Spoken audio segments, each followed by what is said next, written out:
नहीं नहीं, मैं डायरेक्टली किसी से नहीं मिलती। वैसे कहाँ से आए हैं आप? बजट कितना आएगा? मतलब कितना दान चढ़ावा इकट्ठा करने की मद्दा रखती है आपकी संस्था? ठीक है, आ जाएंगे, मगर दिवाली के बाद ही होगा जो कुछ होगा। उससे पहले और भी बहुत से काम हैं?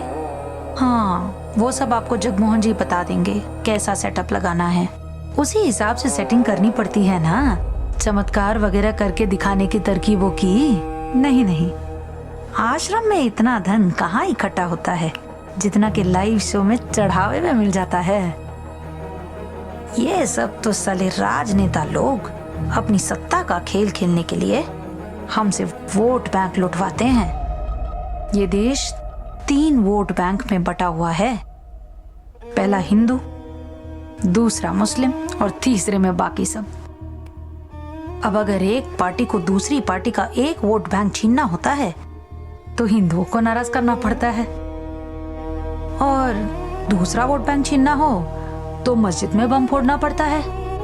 समझ रहे हैं ना? नहीं नहीं, हमारा काम तो रहता है कि कम पढ़े लिखे लोगों को बहकाना, बहका के इतना जहर भर देना धर्म के नाम पर कि जान दे दें एक दूसरे को काटने के लिए, और उन्हें लगता है कि भगवान खुश हो जाएंगे। जाहिल इसीलिए तो पकड़ते हैं, जल्दी से कोपचे में आ जाते हैं वो। हाँ किया ना? अब भाई बताइएगा मत कहीं, वरना लेने के देने पड़ जाएंगे। अब आप इतने दिनों से साथ में हैं तो बता दिया इतना कुछ। समझ रहे हैं ना? मेरी तो वाट लग जाएगी वरना। कलकत्ता में पिछले साल जो बम ब्लास्ट हुए थे ना, हमारे ही आश्रम के बंदे थे, मैंने ही सेलेक्ट किया था। इस समय आप देख रहे हैं भारत में जैसे एक तूफान सा आ गया है। सनसनीखेज खुलासा क्या है आपकी अपने ढिंडोरा न्यूज ने एक स्टिंग ऑपरेशन के जरिए, जिसे कल तक पूरा देश एक धार्मिक नेता की तरह पूछता था, आज उसी के भक्त 2 गुटों में बंट गए हैं। आइए देखते हैं इनका क्या कहना है। हम देवी जी पे आंच नहीं आने देंगे, उसमें जरूर पड़ोसी मुल्क का हाथ है। जैसे कि आपने देखा, जहां एक तरफ एक गुट साध्वी जी के खिलाफ पड़ोसी मुल्क का षड्यंत्र बता रहा है, वहां दूसरी तरफ दूसरा गुट उनके खिलाफ जल्द से जल्द कार्रवाई होने की गुहार लगा रहा है। ऐसे ही लोगों की वजह से पूरा का पूरा धर्म बदनाम होता है। They must be punished। जी, मेरा ये मानना है कि चाहे धर्म कोई भी हो, हिंदू हो या मुस्लिम, अपने नफे के लिए धर्म को इस्तेमाल करना गैर कानूनी करार कर देना चाहिए। भाई एक बीड़ी देना।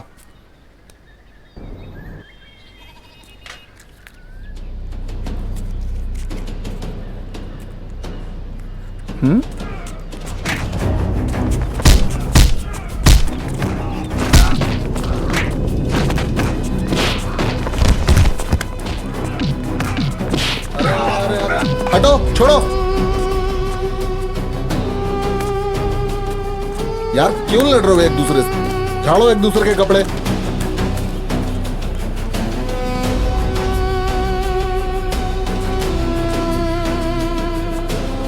वाह भाई वाह।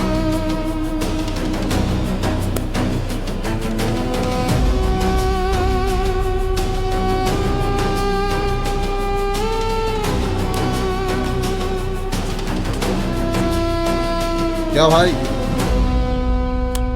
देखो, तुम अपने बाप के नाम पे बहुत रुपए ले चुके हो और मैं अब नहीं दे सकता। काम करना है तो करूँ, तो भाड़ में जाओ। क्या भाई, मैं तुम्हारी कुछ मदद कर सकता हूं? अब तुम लोगों के दिन बदलने वाले हैं। अब वक्त आया है मजहब के लिए कुछ करने का। नेकी भी मिलेगी और साथ साथ पैसा भी मिलेगा।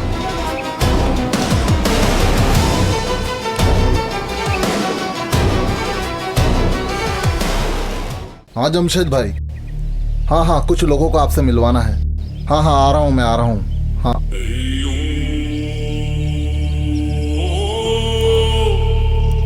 क्या कर रहे हो तुम लोग यहाँ? कर क्या रहे हो तुम लोग यहाँ? अल्लाह मियां ने कहा है अपने मकसद को पूरा करे बिना वापस नहीं आना। आखिरत की तैयारी करने आया मियां। तुम लोगों को पता भी है दुनिया में मुसलमानों के साथ क्या हो रहा है? फिलिस्तीन, चेचेनिया, इराक और हमारे पड़ोसी मुल्क अफगानिस्तान को पूरा खत्म कर दिया। ऐसे में, ऐसी परेशानी में हम उम्मीद करते हैं हमारे पड़ोसी मुल्क से हमारा पड़ोसी मुल्क हिंदुस्तान, उसने भी नहीं छोड़ा। हर दिन हर रात मुसलमान करते गए, सबको खून के आंसू रुला दिया। कश्मीर के मुसलमान कयामत के दिन पूछेंगे हमसे, कहां थे उस वक्त जब मुसलमान कट रहे थे? क्या जवाब देंगे उन्हें?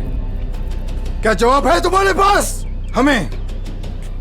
हमें हमारी कौम के लिए कुछ करना है।